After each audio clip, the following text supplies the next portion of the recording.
함께 예배하는 모든 분들 가운데 이 말씀의 축복이 함께 하시기를 주님의 이름으로 축원합니다. 우리는 매 순간순간마다 어떻게 살아야 되는지의 문제에 직면해서 살아가고 있습니다. 어떻게 살아가야 되는가? 이 문제 앞에서 우리가 어떤 반응을 해야 되는가? 저 사람 앞에서 우리는 어떤 또 태도와 또 어떤 선택을 하며 살아가야 되는가? 매번 우리는 이런 기록 가운데 서 있는 것을 우리가 현실에서 확인하게 됩니다. 그런데 우리가 어떻게 살 것인지에 대한 부분을 우리가 결정할 때 늘 우리는 우리에게 주어진 상황과 형편에 따라서 어떻게 살 것이냐를 바로 결정한다고 하는 것입니다. 성경에서는 이렇게 하는 사람을 바람에 나는 겨와 같은 사람이다, 이렇게 이야기를 합니다. 시편 1편에서는 복 있는 사람은 악인의 꾀를 쫓지 않고 죄인의 길에 서지 않고 오만한 자의 자리에 앉지 않는다, 이렇게 말씀합니다. 그러니까 복 있는 사람은 내 주변 사람들에게 휘둘리지 않는다는 것이죠. 또 주변 사람들이 지적하고 있는, 또 그들이 보고 있는 관점에서 자신의 형편이나 자신의 처지를 보고 이로 인하여서 생각되는 행동을 하지 않는다, 이렇게 말합니다. 복 있는 사람은 오직 여호와의 율법을 즐거워해서 주야로 묵상하는 사람이다, 이렇게 말합니다. 묵상한다는 것은 성경을 매번 읽고만 읽다, 이런 의미가 아니라 그것은 읊조린다는 의미의 말입니다. 계속 반복해서 읊조리는 것인데, 바로 그것은 하나님의 말씀이 내 삶에 심겨져 그 말씀이 기준이 되어 바로 행동하는 사람을 바로 의미하고 있는 것입니다. 그래서 묵상은 성경 읽기가 아니라 성경대로 살아내기입니다. 성경이 우리를 그렇게 살게 만든다는 것이죠. 그래서 우리는 환경과 상황을 따라서 우리가 어떤 행동을 하는 것이 아니라 성경이 말하는 것을 따라서 우리가 어떻게 행동을 해야 합니다. 근데 성경은 우리에게 뭘 말하고 있냐면, 크게 보면 하나님이 누구이신가를 우리에게 먼저 말을 한다. 이게 창세기의 시작이 그렇습니다. 하나님이 누구신가? 천지를 창조하신 분이라는 것이죠. 그리고 우리를 위해서 해와 달과 별과 바다와 모든 동식물, 또 땅과 땅 위에 사는 모든 식물들, 이것을 바로 창조하신 분이시라는 것이죠. 그리고 우리 하나님께서 우리를 창조하신 분이시라는 것이죠.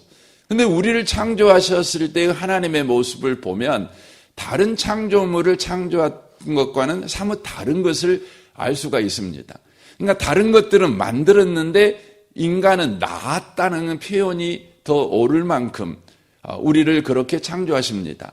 바로 하나님의 형상으로 창조합니다. 하나님 닮은 자로 창조하십니다. 이것은 바로 부모가 자녀를 낳지요, 자기 닮은 자를 낳는 것과 같이 우리 하나님께서 우리를 자녀로 낳으셨다는 것을 바로 성경이 우리에게 말씀하고 있습니다. 이로 인하여서 하나님이 누구신가, 그 하나님이 우리를 어떻게 대하시는가, 이것을 우리는 성경을 통해서 확인할 수 있습니다. 하나님은 나를 어떻게 대하고 계시는가? 바로 나를 자녀로 대하고 계신다는 것입니다. 그래서 성경이 우리에게 끊임없이 가르쳐 주는 게 뭐냐면, 하나님과 관계 속에서 너는 누구이냐, 너는 이런 사람이야, 너는 이런 존재야, 이걸 끊임없이 가르쳐 준다는 것입니다. 이게 성경의 이야기입니다. 하나님께서 우리가 행한 대로 대하지 않으십니다. 우리가 행한 대로 대하면 우리는 지옥 가야 되죠. 그런데 우리 하나님께서 우리가 행한 대로 대하지 아니하시고 우리를 은혜로 대하시기 위해서 어떻게 하시냐면 바로 자기 아들을 십자가에 우리 대신 못 박아 죽입니다. 그러니까 우리가 한 행동의 바로 결과로 어떤 일이 일어나냐면 우리 가운데 저주가 생기는 것이 아니라 예수가 십자가에 못 박아 죽는 일이 생깁니다. 그래가지고 어떻게 합니까? 우리의 행위대로 우리를 대하지 아니하시고 예수가 십자가에 죽으신 그 구속의 은혜로 우리를 대하신다는 거예요. 이게 성경 신구약이 이야기하는 것입니다. 이로 인하여서 성경에서 또 다른 국면을 우리에게 이야기하는데 바로 그게 뭐냐면 그러니까 너는 이렇게 살아도 돼 이렇게 말하는 것입니다. 그러니까 성경의 전체의 이야기는 하나님이 누구신가? 하나님이 너를 어떻게 대하시는가? 그러니까 너는 어떻게 인생을 살아야 되는가? 이걸 가르치고 있는 것입니다. 그러니까 내가 어떻게 살아야 되는가는 어디서 나오냐면 하나님과 나와의 관계 속에서 바로 내가 누구인가를 확인함으로 내가 어떻게 살아가야 되는가가 거기서 나온다는 거예요. 이걸 성경이 끊임없이 이야기를 하는 것입니다. 끊임없이 이야기하는 겁니다. 하지만 사람들은 끊임없이 하나님과 관계 속에서 나를 확인하는 것이 아니라 환경 속에서 상황 속에서 또 학교 다녔을 때의 성적표로 또 내가 지금 가지고 있는 직업으로 또 내 재산 정도로 또 사람들이 나를 어떻게 대하느냐로 내가 누구인가를 생각을 합니다. 그리고 거기에서 내가 어떻게 살 것이냐를 바로 선택하는 것이죠. 하지만 성경은 하나님이 나를 어떻게 대하시는가 바로 거기에서 내가 누구인가를 확인해야 되고 그리고 내가 어떻게 살아야 되는가를 바로 선택해야 된다. 이것을 바로 성경이 이야기를 하고 있다고 하는 것입니다. 그래서 오늘 본문 17절에서 또 그것을 우리에게 말씀하고 있는 것이죠. 여기 보시면 한 사람의 범죄로 말미암아 한 사망이 한 사람을 통하여 왕 노릇하였은즉 이렇게 말합니다. 한 사람은 아담의 범죄를 이야기하는 것이죠. 이로 인하여서 바로 사망이 우리 인생에 왕 노릇했다 이렇게 이야기를 하고 있습니다. 그러니까 우리가 아담 아래 인생을 살아갈 때는 우리가 누구냐 이렇게 질문을 하면 우리는 사망이 운명인 인생을 가진 자 이렇게 말하는 것이죠. 그러니까 우리는 어떻게 인생을 살더라도 종국은 사망으로 가는 겁니다. 우리는 모두 다 사망을 향해서 지금 행진을 하고 있는 사람, 사망을 향해서 걸어가고 있는 사람에 불과하다는 것이죠. 이것이 우리였다는 것입니다. 사망이 바로 왕노릇 했습니다. 왕노릇하는 이 사망의 종노릇을 저와 여러분이 한 인생을 살았다는 것이죠. 그러나 한 분 예수 그리스도를 통해서 우리의 신분, 우리의 운명이 바뀌게 됩니다. 여기에 보면 은혜와 의의 선물을 넘치게 받은 자들은 한 분 예수 그리스도를 통하여 생명 안에서 왕노릇하리로다 이렇게 되어 있습니다. 그러니까 사망이 운명인 인생을 가진 자가 이제 생명이 운명인 인생을 가진 자로 신분이 바뀌었다는 것입니다. 누구 때문에요? 예수 그리스도 때문에 바뀌었다는 것이죠. 저와 여러분이 예수를 믿는다면 우리는 주일날 교회 다니는 사람입니다. 아주 중요한 정체성이죠. 그럼에도 불구하고 우리가 아주 근본적이고 본질적인 자기 신분에 대한 바로 알을 가지고 인생을 살아가야 된다는 것입니다. 그게 뭐냐면 나는 생명이 운명인 사람이라는 거예요. 생명이 운명이에요. 그러니까 우리가 아담 아래에 있을 때는 사망이 운명이다 보니까 내 삶에 일어나는 모든 것이 합력하여 사망을 만들어내요. 그런데 예수 안에 있으면 내 인생에 일어나는 모든 일이 합력해서 바로 생명을 만들어내요. 그래서 예수님께서 이렇게 말씀했죠. 내가 이 땅에 온 이유가 뭐냐? 그러면 도둑이 오는 것은 도둑질하고 죽이고 멸망시키려고 오는 거죠. 그러니까 아담 아래 있는 인생을 사는 사람은 그 인생이 계속해서 도둑 맞고 멸망해 가고 죽어가는 인생을 살아가는 겁니다. 우리는 그 인생에 대한 소망이 있죠. 더 잘 되기를 원하는 소망이 있잖아요. 더 우리가 풍요롭게 되기를 원하는 소망이 있잖아요.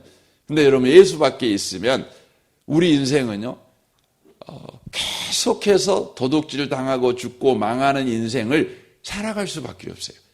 뺏기고 마지막에는 아무것도 남지 않는 그런 인생을 살아갈 수밖에 없는 거죠. 근데 예수 안에 있는 건 뭡니까? 예수님이 이 땅에 오신 목적은 양으로 생명을 얻게 하고 더 풍성히 얻게 하기 위해서 왔다는 겁니다. 생명을 얻게 하고 더 풍성히 얻게 하기 위해서 왔다는 것이죠. 그래서 저와 여러분이 예수를 지금 믿고 있음으로 말미암아 우리의 인생은 생명 안에서 생명이 우리를 지배하는 인생, 생명이 운명이 되는 인생을 저와 여러분이 살아가는 바로 신분을 가지고 있다는 것입니다. 그래서 우리는요, 무슨 일을 만나든지 죽을 사람이 아니에요. 살 사람이에요. 그래서 여러분, 우리나라 사람들은 무슨 일을 만나든지 다 죽겠다 그러잖아요. 뭐 슬픈 일 만나도 힘들어 죽겠다. 좋은 일 만나서 좋아서 죽겠어. 뭐 이런 이야기를 우리는 하지 않습니까? 다 죽음으로 끝판나는 거죠. 근데 이제 예수 안에 있는 사람은 무슨 일을 만나든지 살겠다. 이렇게 고백해야 되는 겁니다. 좋은 일 만나도 살겠다. 슬픈 일 만나도 살겠다. 여러분 실패해도 살겠다. 여러분 성공해도 살겠다. 여러분과 제가 늙어가도 또 살겠다. 병 들어가도 살겠다. 늘 우리는 살겠다를 고백하는 인생을 살아도 되는 사람이라는 겁니다. 왜냐하면 생명이 운명인 바로 사람이기 때문에 바로 그렇다고 하는 것입니다. 세상은 끊임없이 우리를 체념하게 만듭니다. 왜냐하면 죽음으로 끝나는 인생이니까요. 그래서 인생이 체념으로 끝난다는 것을 죽음으로 끝나니까 인생은 체념할 수밖에 없다는 것을 잘 가르쳐주는 종교가 여러분 불교입니다. 불교. 그래서 불교가 가르쳐주고 있는 것은 여러분 무상무념이죠. 생각 없이 사는 겁니다. 생각 없이 살아야 돼요. 욕심을 부리는 것이 여러분 헛되지요. 여러분 욕심 부리면은요. 우리가 생명을 허비하지 않습니까? 생명을 허비해야 욕심을 우리가 이루며 살아갈 수 있는 거죠. 여러분과 제가 부자가 되려는 욕심을 가지고 있으면 여러분 부자가 되는 게 놀면서 되는 건 아니지 않겠습니까? 남들보다 더 많이 노력하고 애쓰고 생명을 허비해야 되는 거죠. 허비해야 되는 겁니다. 그러니까 여러분 봄날에 꽃구경 가면 안 돼요. 여러분 부자가 되려는데 꽃구경 다니고 아침에 그냥 커피숍 지나면 커피 하나 사가지고 이렇게 가고 그런 거 하고 부자 될 수는 없는 거 아니겠어요? 그러니까 청년들한테 부자가 되고 싶으면 여러분 그런 거 못하게 합니다. 신용카드 자르고 커피 사 먹지 말고 어지간하면은 걸어 다니고 그래도 멀면 시내버스 타고 다니고 차 살 생각은 하지 말고 이런 걸 이제 가르치죠. 저도 그 부분에 동의합니다. 그래야지요. 그러니까 우리가 욕심을 가지면 여러분 우리는요 오늘을 여러분 행복하게 살 수가 없어요. 그러니까 욕심이 없어야 돼요. 욕심이 없는 게 뭐예요? 생각 없이 살아야 돼요. 생각을 하면 안 돼요. 그러니까 무념이죠. 무상이죠. 생각을 안 하고 살아야 되는 겁니다. 근데 이게 불교가 가르치는 거죠. 근데 문제는 뭐예요? 사람이 어떻게 생각을 안 하고 사나요? 그러니까 생각을 안 하려니까 어디 가는 거죠? 도시를 떠나 사람이 없는 산속에 들어가지요. 또 산속에 들어가도 뭐 사람이 있으니까 이제 토굴 속에 들어가는 겁니다. 토굴 속에 있어도 사람이 찾아오니까 자기 주변에다가 그냥 울타리를 치는 거죠. 못 들어오게. 사람 안 만나야 생각을 안 한다는 거 아닙니까? 근데 여러분, 사람 안 만난다고 생각 안 합니까? 안 할 수 없는 거예요. 그래서 여러분, 불교가 궁극적으로 가르치는 건 뭐냐면 빨리 죽는 거예요. 빨리 죽어야 되는 거예요. 여러분, 생각을 안 하는 유일한 방법은 뭐냐면 생각이 들기 전에 여러분 죽어버려야 돼요. 그래야 여러분 욕심이 없는 거예요. 안 생기는 거예요. 저는 개인적으로 불교 공부를 열심히 한 건 아니지만 인간적으로 생각하면 야, 불교만큼 매력 있는 종교가 없다, 이런 생각이 들어요. 내가 예수를 안 믿었다면 또 인생에 대해서 좀 고민을 해보면 불교가 맞겠다, 이런 생각이 드는 거죠. 어디 신랄이 있나요? 어떤 분이 서울 시내를 차 갖고 이렇게 돌아다녀 봤는데 잠시 멈출 수 있는 공간이 없는 거예요. 요즘은 다 카메라가, 서울에만 해도 뭐 60만 개 카메라가 있다고 하더라고요. 그래서 조금만 차 되면 불법 주차로 해갖고 딱지 날라오는 거죠. 그러니까 다 주차장에 넣어야만 차를 멈출 수 있는 거죠. 근데 우리가 살다 보면은 잠시 멈추고 싶을 때가 있잖아요. 잠시. 강주만 해도 뭐 강주는 아직은 뭐 멈출 수 있는 데가 많지만 서울에 사는 사람은 잠시 멈출 수가 없대요. 그러면서 그분이 하는 말이 우리 인생이 그런다고. 멈출 수가 없다고, 우리 한국 사람들은. 멈추면 뒤처진다는 생각을 드니까. 멈추면 멈춰버린다고 생각하니까. 망한다고 생각하니까. 방법이 없잖아요. 방법이 없잖아요. 우리는요, 지금 우리 몸을 죽이고 있는 거죠. 혹사시키고 있는 거죠.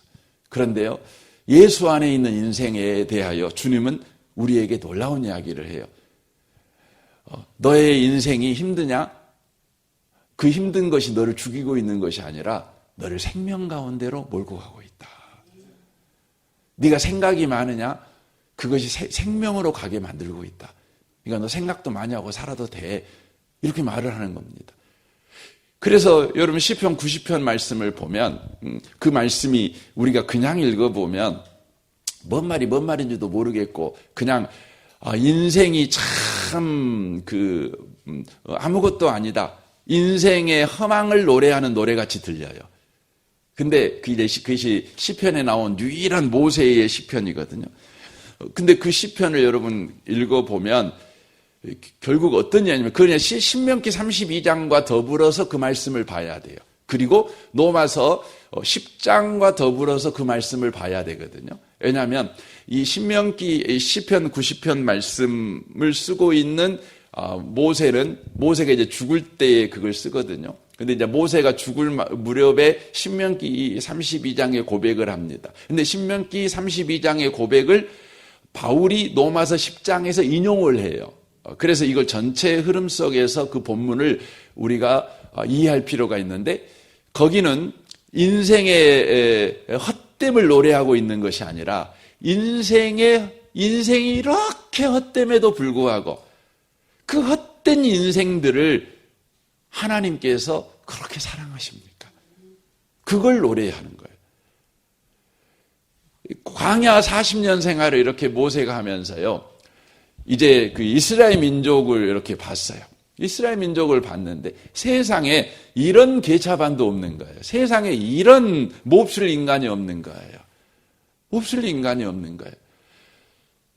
늘 원망하고 늘 불평하고 틈만 있으면 죽이겠다고 들이받고, 인생들을 보니까 저것들은 다 지옥 가야 돼.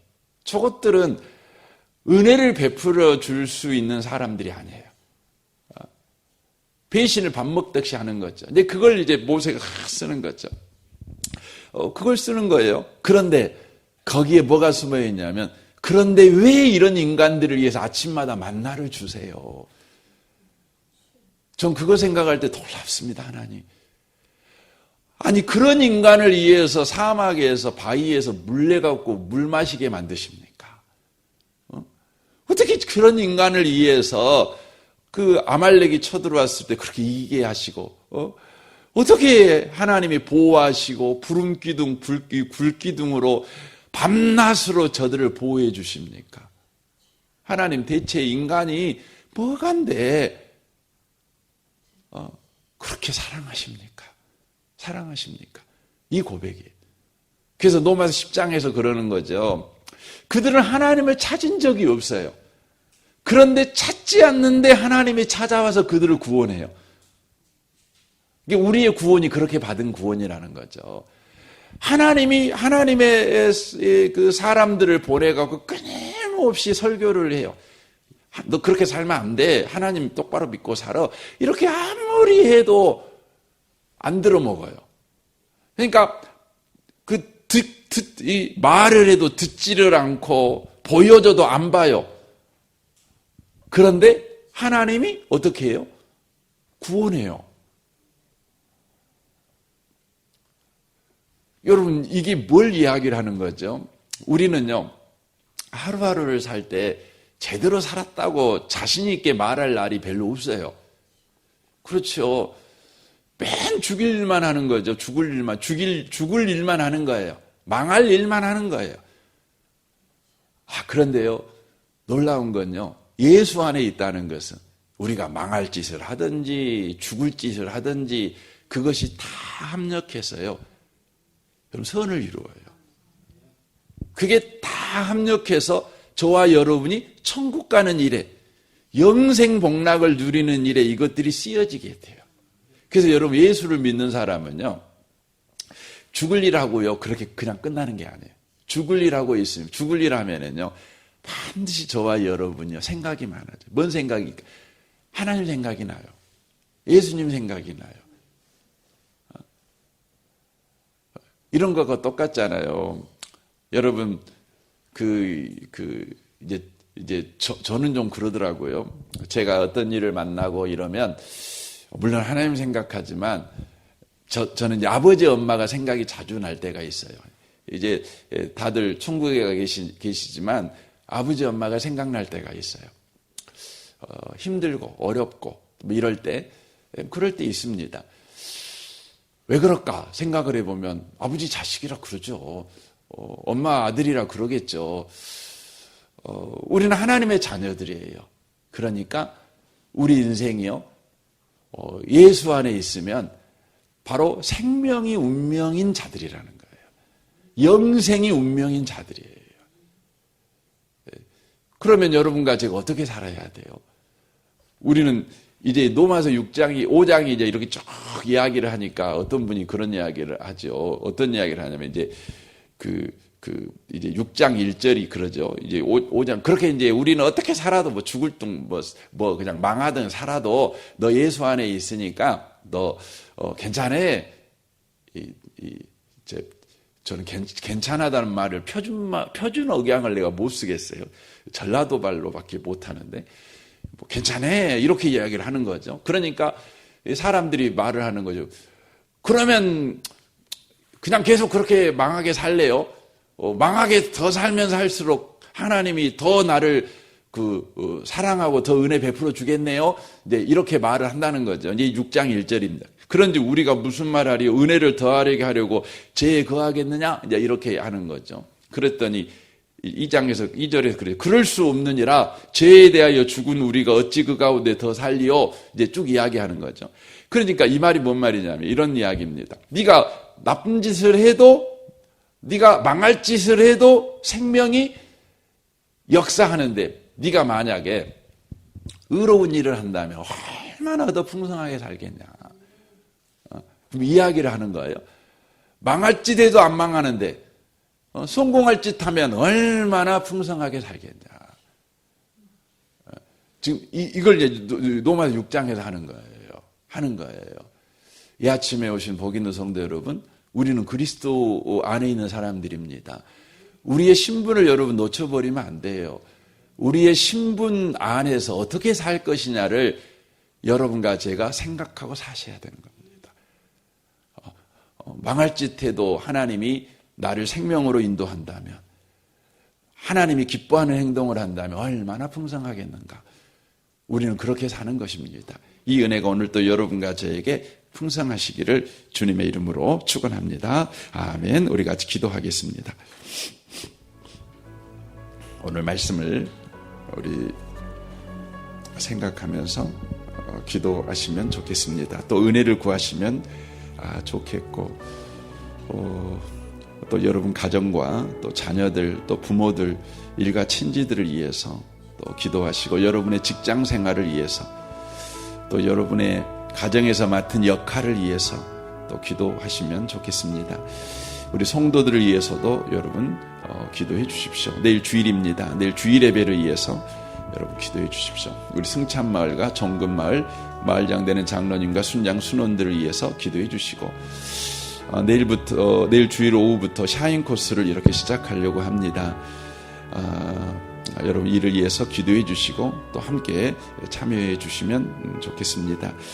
이 나라, 이 민족, 북한과 열방을 위해, 또 농촌교회와 도시 개척교회들을 위해서도 여러분 기도해 주시고, 지금 전 세계에 이곳저곳에서 계속해서 전쟁이 일어나고 있고, 또 전쟁이 일어날 위험성이 있는 그런 일촉즉발의 상황 가운데 놓여 있는 지역이 많습니다. 주님, 그 땅들을 불쌍히 여겨 주십시오. 인간의 악함이 전쟁을 일으키는데, 이로 인하여 수많은 사람들이 죽어가는데, 주님, 저들의 생명을 불쌍히 여겨 주옵소서. 이 지구촌을 주님 불쌍히 여기시고 주님이 인자와 긍휼을 베풀어 주옵소서. 우리 시간 같이 한번 기도했으면 좋겠습니다. 우리 좋으신 주님께 통성으로 구하겠습니다. 기도하겠습니다. 오 하나님 아버지, 감사합니다.